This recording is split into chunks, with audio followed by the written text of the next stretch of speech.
కొండం అనేది హైదరాబాద్ అసలు రైట్ ప్లేసే అంటారా ఇలా ఇన్వెస్ట్‌మెంట్ చేయడానికి ఒక ల్యాండ్ మీద? ఇప్పుడు హైదరాబాద్ అనేది హైదరాబాద్ వైపు ప్రపంచం చూస్తుంది.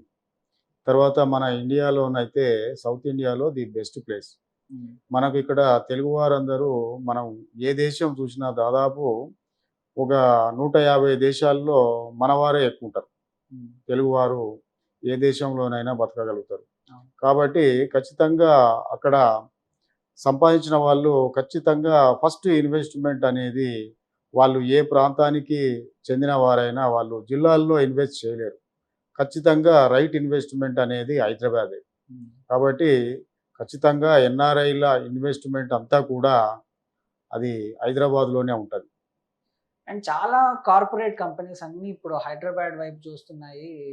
అంటే హైదరాబాద్ అనేది ఇంటర్నేషనల్ అయిపోయిందంటారా ఈ మధ్య కాలంలో? అండ్ మొన్న రీసెంట్‌గా చేసిన ఒక సర్వేలో గూడా హైదరాబాదు ల్యాండ్స్ రేట్‌లో నంబర్ 1 పొజిషన్‌లో ఉందని గూడా విన్నాం. ఇది ఎంతవరకు వాస్తవం అంటారు సార్? వాస్తవమేనండి. హ్మ్. ఇది గత ప్రభుత్వంలో మనం కోకాపేట భూముల వేలంలో మనం చూసినాం. అది 100,00,00,000కు ఎకరం పోయిన పరిస్థితి. అంటే అది మామూలు విషయం కాదు. దాదాపు మునుపెన్నడూ లేని విధంగా టోటల్‌గా ఇండియాలో నంబర్ 1 ప్లేస్ అయిపోయింది. కాబట్టి అదే విధంగా ఇప్పుడు మన ఈ outer ring road, regional ring road, మనకున్నటువంటి సాఫ్ట్‌వేర్ కంపెనీలు, తర్వాత ఇవన్నీ డెవలప్‌మెంట్ చూస్తే ఖచ్చితంగా దాదాపు ఈ గత 10 ఏళ్ల నుంచి ఇంటర్నేషనల్ బిల్డర్స్ అనేది ఇక్కడికి రావడం జరిగింది. హ్మ్. అదేవిధంగా మనం హై రైజ్డ్ టవర్స్ పరిశీలించినట్లయితే ఒకప్పుడు మన దగ్గర ఒక 15 ఫ్లోర్స్, 30 ఫ్లోర్స్ అది హైయెస్ట్ ఉండేది. ఇప్పుడు రీసెంట్‌లీ సాస్ కన్‌స్ట్రక్షన్స్ 59 ఫ్లోర్స్ తోటి హై రైజ్డ్ కన్‌స్ట్రక్షన్ చేస్తా ఉన్నారు.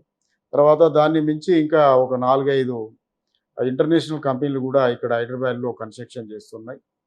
కాబట్టి ఈ దీంతో పాటు హైదరాబాద్ మార్కెట్ అనేది ప్రపంచవ్యాప్తంగా పెరిగిపోయింది.